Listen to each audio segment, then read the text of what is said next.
The white dress I had spent months dreaming about now felt like a trap. The lace scratched my skin as I was shoved into the back seat of a black sedan, my veil torn and legs tangled in fabric. Outside, my mother-in-law's last words still echoed in my ears. "Take her to the mountains. She's not marrying my son."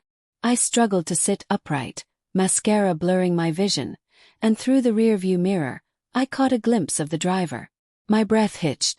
"Nathan," I whispered, not even recognizing my own voice. His face was the same but older, sharper. My first love. The one who disappeared 5 years ago without a single explanation. He didn't look at me.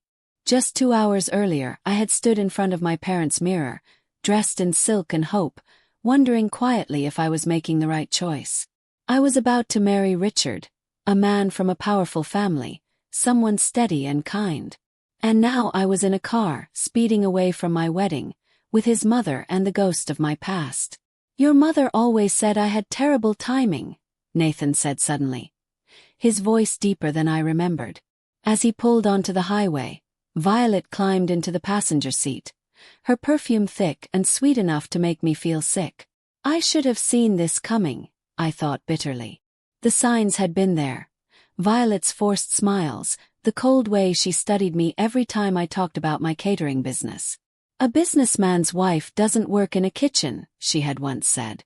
Richard would always squeeze my hand then, whispering we'd deal with it after the wedding. But had he meant it? Was he part of this? "I'll call the police," I said, trying to stay calm. Violet turned around slowly, her lips pulling into a mocking smile. "This isn't kidnapping, dear. I'm saving you. Richard needs someone who understands our world. Not someone like you."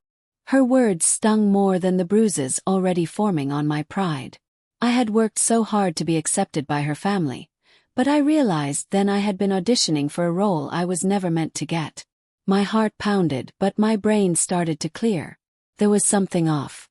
Something more than disapproval. I looked at Nathan's hands gripping the wheel, tight, knuckles white. "Why you?" I asked, anger pushing past my fear. "Why did she choose you for this?" Violet didn't speak, but Nathan did. "Because I have just as much to lose if this wedding happens." His voice was cold, regretful. The road twisted higher into the mountains, dusk settling like a heavy curtain around us. My phone was gone, my wallet left in my maid of honor's purse. Had nothing but questions. Nathan wouldn't look at me, but I saw the way he kept checking the mirror. There was fear in his eyes. Not for himself but maybe for me. Violet hummed to herself, scrolling through her phone. Then it buzzed, and her smile spread wide. "Everything's going exactly as planned," she said softly. Nathan nodded, but I saw it. His jaw clenched tighter and his shoulders stiffened. He wasn't comfortable. He wasn't in control. And whatever Violet had planned, it was bigger than just ruining a wedding. Something told me this wasn't about love. It was about power. And secrets. Ones that had been buried for years. Ones she didn't think I could ever uncover. But she didn't know me. Not really. And she had no idea what I would do when backed into a corner. The mountain road narrowed as we climbed higher, trees crowding the edges like silent witnesses. Darkness wrapped around us, broken only by the occasional sweep of headlights. I tried to calm myself, remembering the breathing techniques my therapist had taught me. Funny how those same exercises I'd used to get over Nathan were helping me now, trapped in a car he was driving. "You must be wondering why I agreed to this," Nathan finally said. His voice low, his eyes locked on the road. Violet had fallen asleep, her head tilted against the window, perfectly styled gray hair unmoving. "I'm wondering a lot of things," I said, trying to keep my voice steady. "Like how the man who once said he loved me now helps kidnap me on my wedding day." I saw his jaw tighten in the dim light of the dashboard. "You're not the only one who moved on, Beatrice. I had my reasons." I almost laughed. "Moved on? Is that what you call disappearing? Leaving me with nothing but a note that said, 'I'm sorry? I looked for you. For months. Your phone, your email gone. Even your sister said she didn't know where you were." His grip on the wheel shifted. Because I asked her not to tell you, he admitted quietly. It was better that way. For who? Yes. Better for you to break my heart. Better for you to leave me thinking you were dead in a ditch. Violet stirred but didn't wake. Nathan waited until her breathing evened out again. Do you remember that loan? For the restaurant we wanted to open together? He asked, voice barely above a whisper. He nodded. I got a meeting with the bank, he continued. But it wasn't them waiting for me. It was Violet. My chest tightened. What did she do? She had files. Proof that my father's construction company had been involved in shady deals before he died. Nothing criminal, but enough to ruin what was left of his reputation and bankrupt my mom. He swallowed. Violet gave me a choice. Walk away from you completely or she'd destroy my family. I stared at him, the truth unraveling like a thread pulled too hard. But why? We didn't even know Richard back then. No, Nathan said bitterly. But Violet knew about the land your parents' farm sat on. Her company wanted it for a development project. Your parents would never have sold to her. But if you were heartbroken enough to leave town. They sold it 6 months after you left, I whispered, the full weight crashing over me. They only sold it so I could start fresh in the city. That's where I met Richard. Nathan nodded. At a charity event. Hosted by Violet Blackwood. I leaned back in the seat, breath shallow. She had orchestrated everything. Our breakup, my heartbreak, the property sale, even my meeting with her son. Why bring you back now? Yes. Why take the risk? Because I found something, he said, eyes flicking to Violet, then back to the road.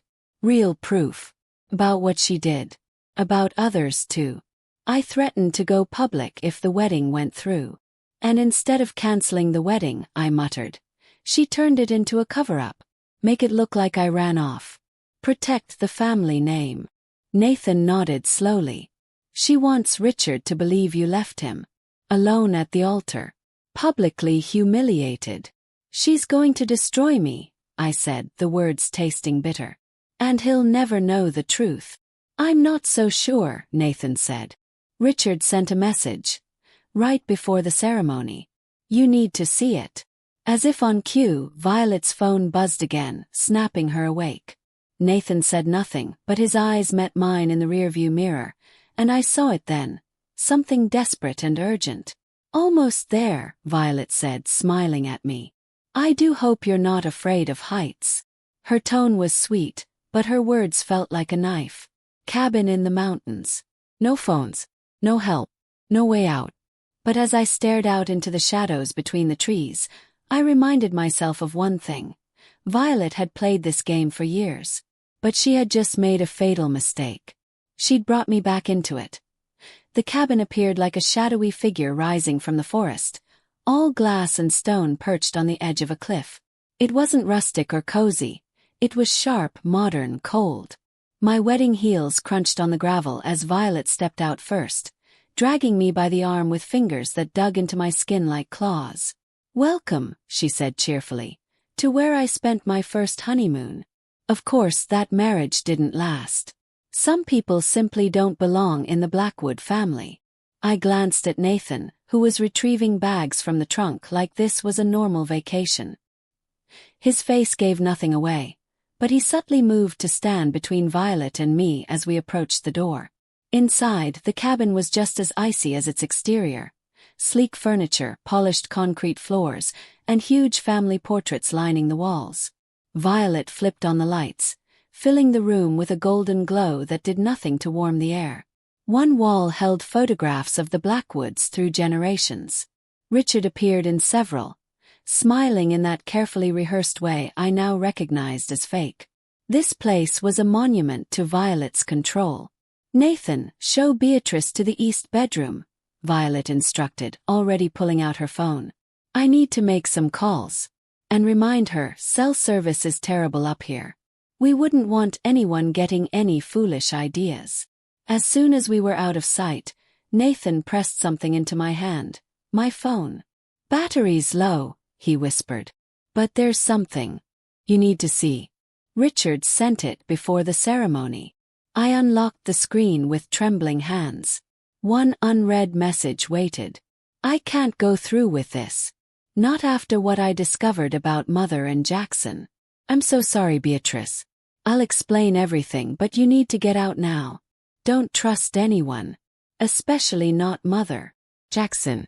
Violet's second husband. The one who supposedly died in a hiking accident. My skin chilled. He never made it to the church, Nathan said softly. He tried to warn you. Violet's men intercepted him. That's why she moved up the plan to grab you. She couldn't risk Richard getting to you first. Is Jackson dead? I asked, barely able to speak. He's alive, Nathan replied quickly. But detained. Isolated. Violet has too much to lose. Pieces were snapping together. Richard had been acting strange for weeks, jumping at shadows, moving the wedding date up suddenly, questioning family traditions. He'd been uncovering things. Just like I was now.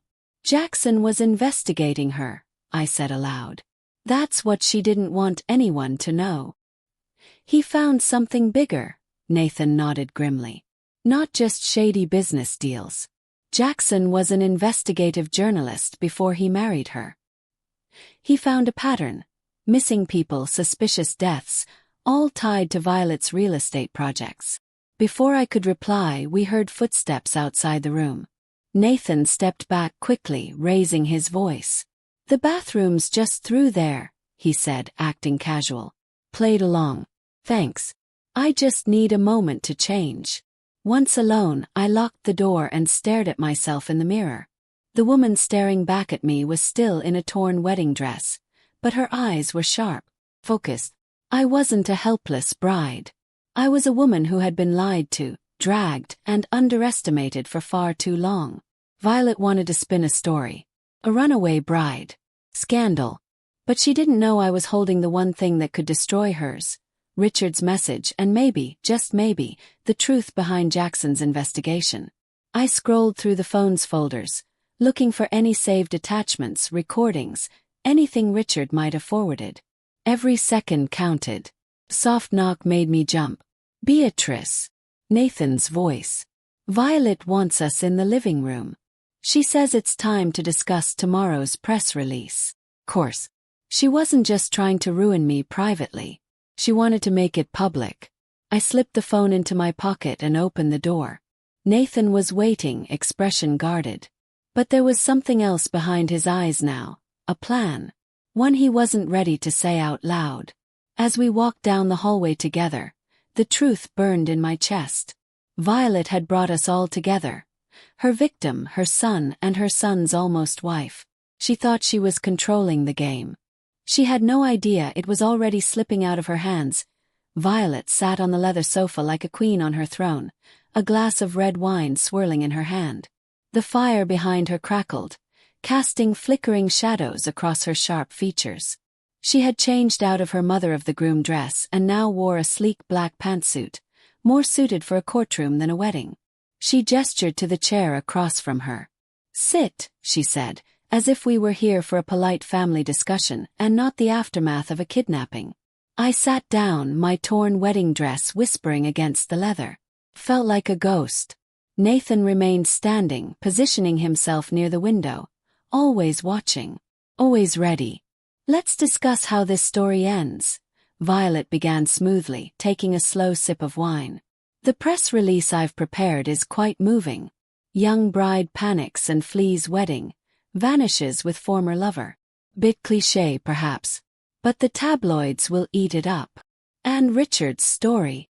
Asked, my voice steady. The one where he discovers his mother's criminal empire.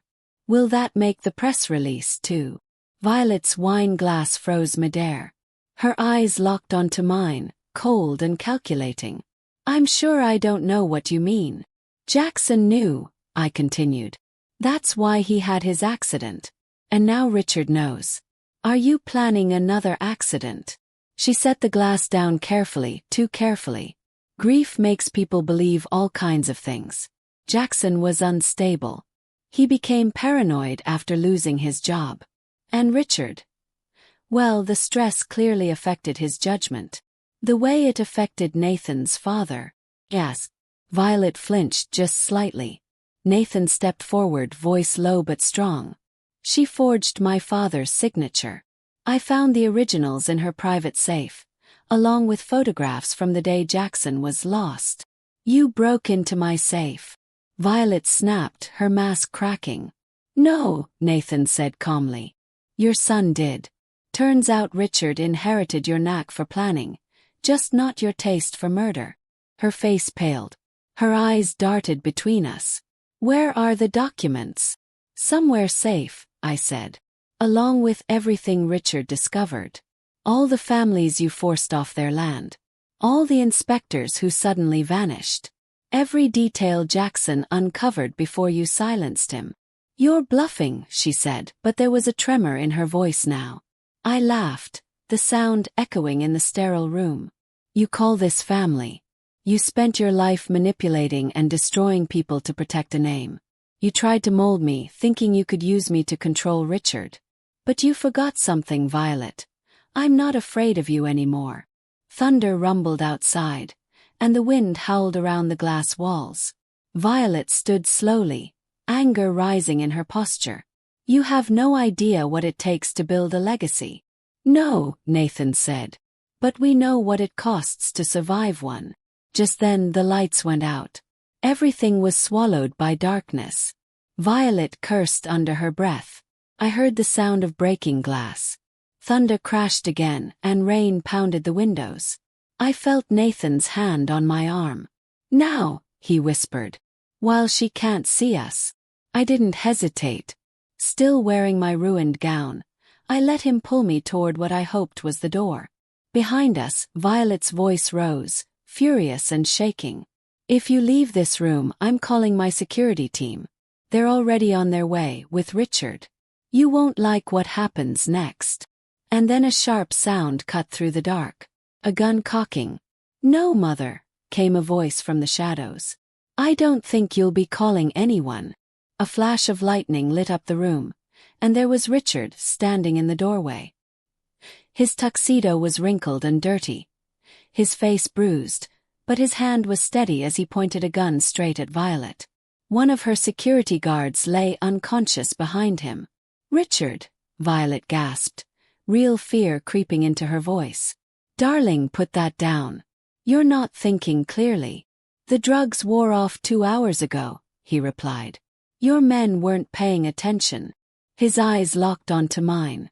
Beatrice. Are you okay? I stepped forward, but Nathan held me back. Wait, he whispered. She's not alone. More footsteps thundered on the cabin deck.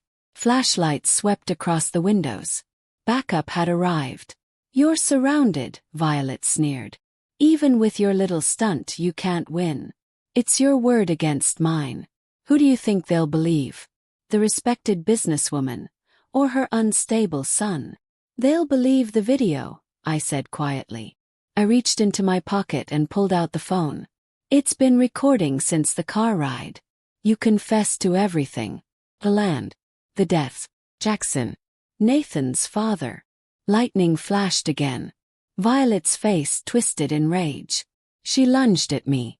The gun went off. The blast of the gunshot echoed through the cabin, deafening and final. For a moment, everything froze. No one moved, no one breathed. Then came the sound of Violet laughing, high-pitched and shaky. You missed, she said, clutching her arm.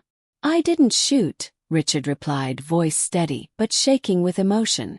The next flash of lightning revealed Nathan standing near the fireplace, holding Violet's own gun, the one she had hidden in the sideboard. Blood bloomed across her sleeve, just a graze, but enough to draw a sharp gasp from her lips. That was a warning, Nathan said coldly. The next one won't be. Violet's face was a mask of shock and fury. You shot me, she said, as if the thought itself were impossible. You actually shot me. Nathan didn't flinch. Unlike what you did to my father, or Jackson, or all the others who got in your way. His voice hardened. Anyone outside who wants to stay out of prison should leave right now. Through the windows we saw flashlight beams hesitate. One by one, they retreated into the stormy night. Even her guards knew her empire was collapsing. "The police are on their way," I said, watching Violet sink into the nearest chair, shaking and pale. "They'll find everything. The recordings, the forged documents, the letters Jackson kept. And they'll find the truth." "You can't prove anything," she snapped, but the fear was there now. Not fear of being hurt, fear of being exposed. Richard stepped forward and pulled a small flash drive from his inner jacket pocket. "This has everything Jackson saved. Not just about the company's corruption, but every deal you manipulated, every family you hurt. Jackson didn't just keep records, he made copies." Her mouth opened but no sound came. "I kept hoping you weren't the person he described," Richard said, his voice breaking. "Even after I saw the autopsy report, even after I found the files in your safe, I kept hoping there was some explanation." "There was," she whispered. "I did it for the family." "No," he said firmly. "You did it for yourself. The family was just your excuse." Outside, sirens began to wail, drawing closer. Red and blue lights flashed through the trees. It was over. Violet's kingdom was falling piece by piece. She looked up at Richard again, something strange flickering in her expression. "You're stronger than I thought," she murmured. "Both of you are." Then she turned her gaze to me. "I underestimated what you were willing to do for each other." The front door burst open as officers swept into the cabin. Guns drawn, voices shouting commands, chaos taking over. But through it all, Richard didn't let go of my hand. As Violet was read her rights and led out of the house, she looked smaller than I'd ever seen her. The woman who had manipulated everyone around her, who had destroyed lives and rewritten truths, was now just another criminal being led away. At the police station, everything felt surreal. The lights were too bright, the chairs too hard, and my wedding dress hung heavy with rain and dirt. I gave my statement while gripping a paper cup of cold coffee, telling a detective about years of lies, threats, and buried secrets. Across the hall, I saw Richard through the glass, bruised and tired, giving his own statement. Nathan stood beside him, arms crossed, silent but steady. Then a knock came. An officer whispered something to the detective. She stood quickly. "We have to pause. There's been a development." Minutes later, Nathan appeared at my door. "Beatrice, you need to hear this." He led me to a small viewing room, where Richard sat staring at a television screen. A reporter's voice filled the silence. "Breaking news in the Blackwood scandal. Violet Blackwood, arrested earlier this evening, has reportedly attempted suicide in her holding cell. Authorities say she was discovered unconscious with a hidden poison capsule inside her wedding ring. She is currently in stable condition. She wanted to control the ending," Richard said, hollow. "To make herself the victim. One last twist." I took his hand, cold and still trembling. "She failed." Outside, reporters swarmed the station. "They're calling it the wedding day conspiracy," Nathan said, glancing at the growing crowd. "They want the whole story." "They'll get it," I said. "But on our terms. When we're ready." Richard turned to me, eyes full of something I hadn't seen before. Not sadness, not fear. "I'm so sorry, Beatrice. For everything. For not seeing who she really was." "You weren't ready," I said. "None of us were." Another knock at the door interrupted us. A detective entered with two middle-aged strangers. "Mr. Blackwood," she said gently. "These are Jackson Morrison's parents. They've been following the case. They'd like to speak with you." Richard stood quietly and nodded. He didn't need to say it aloud. This was part of the legacy now. Not Violet's, but his own. A legacy of truth, of repair. And I knew I would be right beside him through every step. I followed Richard into the small meeting room where Jackson's parents waited, their faces etched with grief and quiet hope. They rose when we entered, and Richard extended his hand, but Jackson's mother pulled him into a hug instead. No words were spoken at first, just the weight of shared pain filling the space between them. I want to say thank you, she whispered eventually, pulling back to look into his eyes. For not letting Jackson's work die with him. For being brave enough to see it through. Richard nodded, his throat too tight for words. Later, after the Morrisons had left, we sat together in the station's waiting area, still in our stained and ruined wedding clothes, but with a different kind of dignity. The kind that came from facing the truth head-on. Detective Yu returned, this time with more files and a folder marked, confidential. Her face was serious but kind. There's more, she said, motioning for us to follow her. She led us into what used to be Violet's private office, now a sealed crime scene.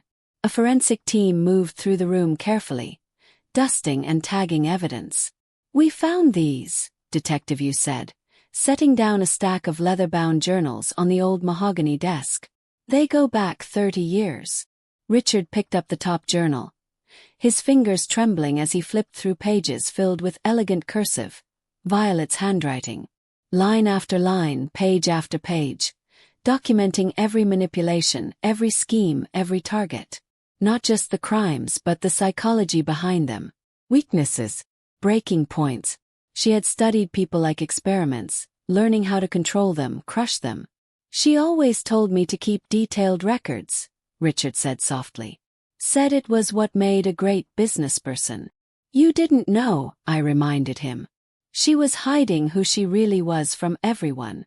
Even you.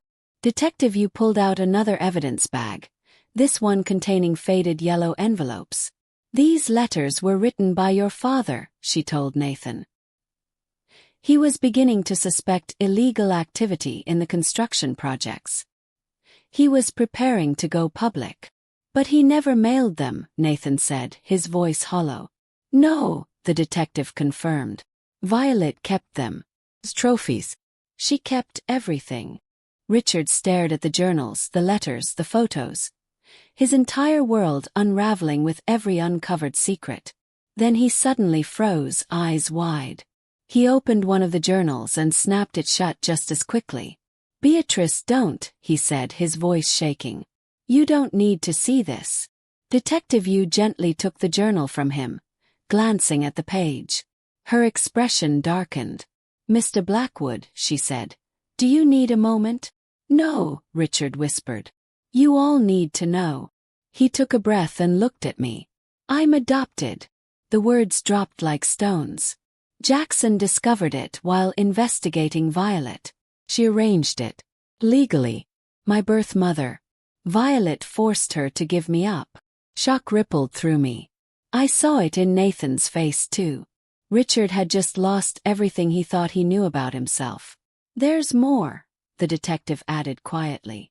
Violet wasn't just involved in your adoption. She ran a long-standing scheme, helping wealthy families acquire children through questionable channels. We've found records for at least a dozen other illegal adoptions.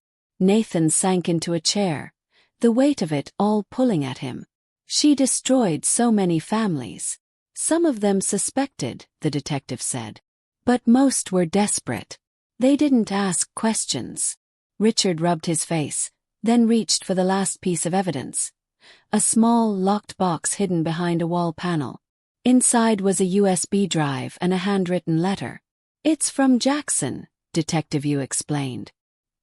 He must have hidden it here before he died. Richard opened the letter with shaking hands. He read aloud, his voice cracking as he reached the end. You deserve to know your true history. And your birth mother deserves to know her son grew up to be a good man. Her name is Claire Bennett. The last I traced her, she was living in Seattle. She never wanted to give you up. Family is more than blood. It's about love, truth, and choosing to do what's right, even when it costs us everything. Be safe. Be strong. Be the man I know you are. Love. Jackson. Richard folded the letter, pressing it to his chest. I didn't say anything. I just wrapped my arms around him and let him cry. For Jackson. For the mother he never knew. For the life he almost never found. And for the first time since all of this had begun, I saw something flicker behind the pain. Clarity. A new kind of strength. He wasn't going to let Violet's story define him. He was going to write his own. It took us 3 weeks to find Claire Bennett. 3 weeks of quiet searching, DNA tests, tracking addresses, sleepless nights and silent prayers. During that time, the media storm over Violet's arrest only grew louder. More victims stepped forward. More secrets spilled out. But Richard kept this part of the story private. It was his. And his alone to reclaim. The Seattle sky was gray and weeping as we pulled up to a small blue house on Highland Drive. A wind chime tinkled on the porch. Richard sat still in the passenger seat. His hands clenched in his lap. I reached over and touched his arm. "We can come back another day," I said softly. "There's no rush." He shook his head. "I've waited 30 years. I'm not waiting another minute." Nathan, sitting in the back seat, gave a small nod. "Take all the time you need. I'll wait here." I watched Richard walk the narrow brick path toward the house. He paused at the door. Look. When it opened, the woman who stood there had his hair, his eyes, and the same stunned expression I'd once worn when I learned everything I believed was a lie. Her hands flew to her mouth. She didn't speak. Neither did he. They simply stepped into each other's arms. 30 years of silence breaking without a single word. I turned away to give them privacy, blinking hard to clear my eyes. Beside me, Nathan exhaled slowly. "She took so much," he murmured. "So many years, so many chances. But she couldn't destroy this." 2 hours later, we sat in Claire's living room. Warm, filled with colors and paintings. Photos of landscapes, families, and children lined the walls. It felt like a completely different world from Violet's sterile, glassy mansion. "I was young," Claire said, hands wrapped around a chipped mug. "A painter. Living off commission work. When I got pregnant, I was scared. Then Violet appeared. Rich, elegant, promising everything. A better life for my child. Enough money for me to focus on my art. I believed her." Richard listened without interrupting, his fingers twitching around his cup. "But she changed the deal. Threatened to destroy my reputation if I didn't sign. She said if I ever tried to find him, she'd ruin me. I didn't know what to do. I let her win. I've regretted it every day since." Richard leaned forward, his voice low but steady. "There's nothing to forgive. You were just another person she trapped. Like all of us." Claire wiped her eyes, then smiled faintly. "I never stopped thinking about you. I never stopped painting you." She stood and brought out a portfolio from a cabinet. Inside were dozens of pieces, landscapes, abstracts, portraits, but all carried one quiet symbol, a small blue butterfly, hidden in the corner, floating through clouds, perched on tree branches. "It was my way of sending messages," Claire said. "In case you were out there. In case you ever saw one and felt something." Richard stood and walked to the largest painting, a stormy sea with a single butterfly struggling through the wind. "I used to draw butterflies as a kid," he said softly. "Violet hated it. Said it was pointless. She hated anything beautiful she couldn't control," I said, stepping beside him. Claire turned to me, her expression suddenly sharp with memory. "The news said you were supposed to marry him the day Violet was arrested. That she kidnapped you." He nodded. "She thought she could control everyone's story. But she didn't count on us finding each other again." Nathan shared his own connection. How Violet had separated us 5 years ago to manipulate Beatrice into selling her family's land. How he had spent years secretly collecting evidence of Violet's crimes while staying silent to protect his family. Claire listened, tears shining in her eyes. Then, without a word, she left the room and returned with one more set of paintings. Larger, bolder, raw. After Jackson came to visit me, after he promised to help me find my son, I started these. I never showed them. They were too personal. But now they're for all of you. She laid them out one by one. Each canvas was a story.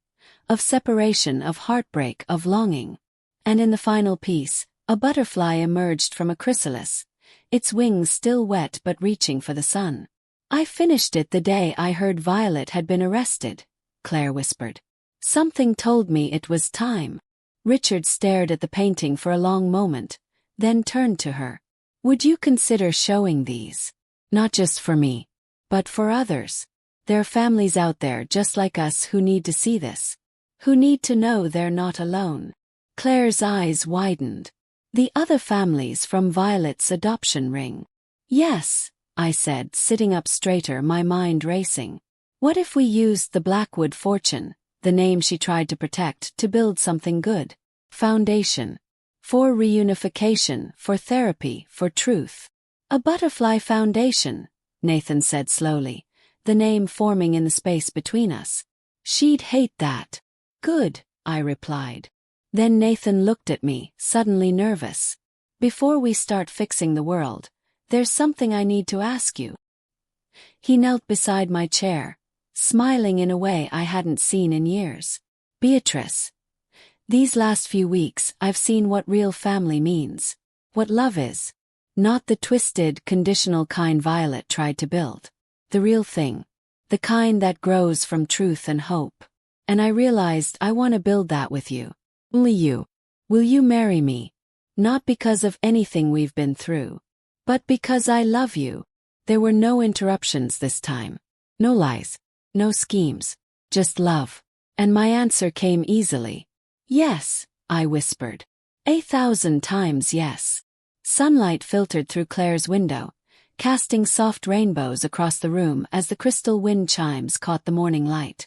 Outside, a small blue butterfly fluttered past the window, real, delicate, and free. I looked around the room and felt the weight of everything that had led to this moment. The lies, the heartbreak, the silence. And yet somehow we had made it through. The morning of my second wedding dawned bright and peaceful. No frantic preparations, no tense glances or sharp warnings. Just quiet joy. I stood in front of a different mirror this time, wearing a different dress, simpler, lighter, and more me. Claire adjusted my veil, her fingers gentle and practiced, her expression full of emotion. You look perfect, she said, her voice soft. And I'm not just saying that as the mother of the groom. So much had changed in 6 months. The Butterfly Foundation was now real, fully funded and already helping reunite families who had been torn apart by Violet's secret adoption ring. Claire's exhibition, Messages in Wings, had become a symbol of healing and reconnection.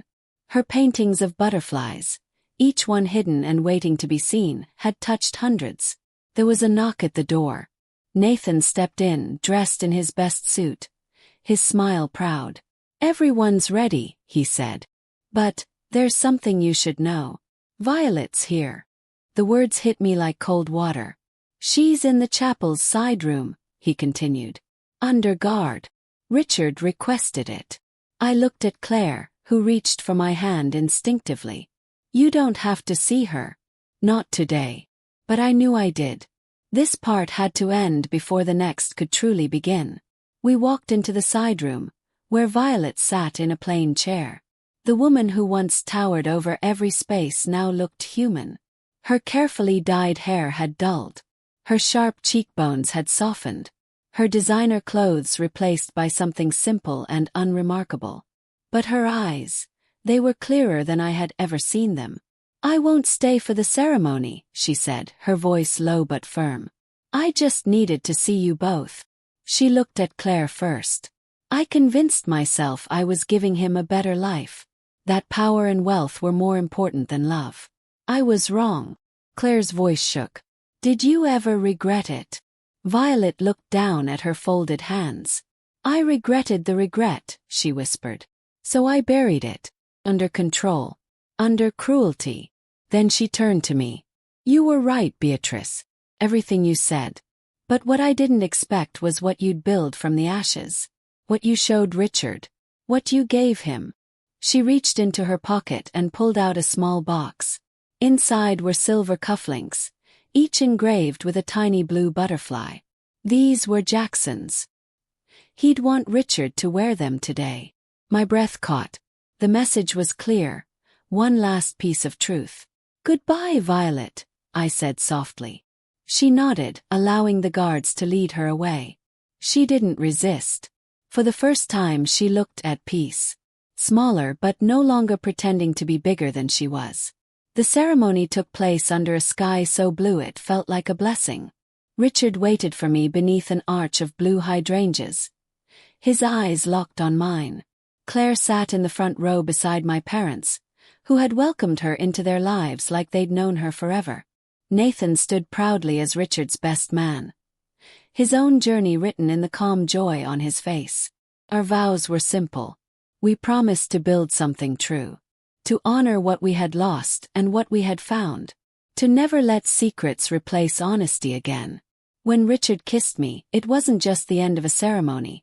It was the beginning of a new life we had built ourselves. At the reception, Claire unveiled her wedding gift. A massive painting of 2 butterflies emerging from intertwined chrysalises, wings touching, lifting into the sky. Behind them, smaller butterflies followed, each one representing the lives we'd helped reunite, the families healed. To new beginnings, Nathan toasted, raising his glass. And to the power of second chances. Richard squeezed my hand under the table, just like he had on that very first dinner when Violet disapproved of my dreams. But now there was no disapproval, no lies between us. Just truth. And love. As we danced under the stars, he whispered, "Do you ever wonder what would have happened if she hadn't tried to stop our first wedding?" Thought about it. About the fancy ballroom, the carefully planned guest list. The image we'd been meant to uphold. "We might have had a perfect wedding," I said, smiling. "But we wouldn't have uncovered the truth. We wouldn't have found the others. You wouldn't have found Claire. And I wouldn't have found myself." He nodded, pulling me closer. Around us, people laughed and danced. Claire with my father, Nathan with his new girlfriend, children from reunited families playing near the flower arrangements.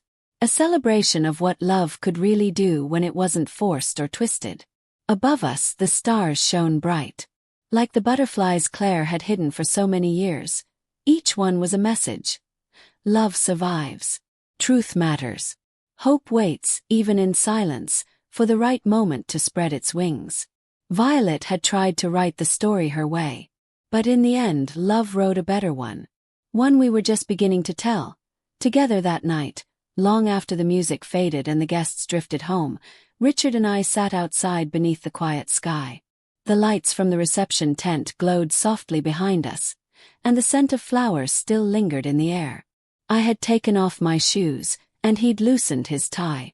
We were no longer the bride and groom, no longer the children of Violet Blackwood's twisted legacy. We were just 2 people who had survived the storm and were learning how to breathe in peace.